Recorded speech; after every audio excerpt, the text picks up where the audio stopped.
In 2017, Sri Lanka had to lease the port to a Chinese company for 99 years.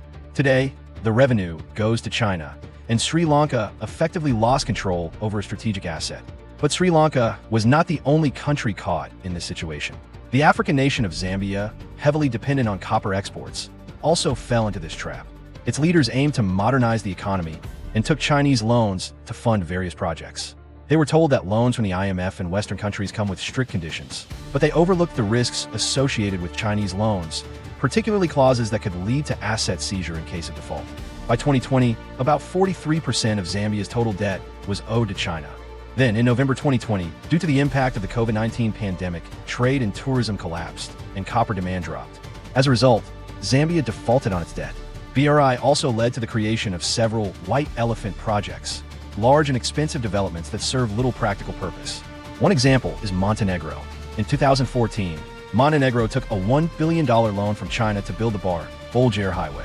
However, poor planning led to massive cost overruns. Construction began by cutting through mountains, but the budget was exhausted after building just a small section. Today, only about 41 kilometers of road exists, and it doesn't even connect to a meaningful destination.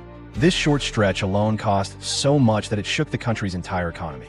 Montenegro's debt rose to nearly 80% of its GDP, forcing the country to seek help from the International Monetary Fund and the European Union. Near Hambantota Port, Sri Lanka also built an airport to encourage development in the surrounding area. The Matala Rajapaksa International Airport was constructed at a cost of $200 million, funded through Chinese loans. However, neither airline showed interest nor did passengers arrive. Today, this airport is often called the world's emptiest airport because flights are extremely rare. In fact, animals like elephants are sometimes seen roaming on its runway. On the west coast of South America lies a small country called Ecuador, which also fell into the BRI trap. To solve its energy crisis, it partnered with China to build the Coca-Codo-Sinclair Dam, a $2.6 billion project. However, during construction, Chinese contractors reportedly ignored quality standards, and later it was revealed that officials were bribed to overlook issues. As a result, more than 17,000 cracks have appeared in the dam structure. Today, the project is at risk of collapse at any time. Then came the case of Pakistan. The China-Pakistan Economic Corridor, CPEC, a $60 billion initiative, was expected to bring electricity, jobs, and development to Pakistan. However, many projects were delayed or failed. People in Gwadar protested against water shortages, electricity issues, and Chinese involvement.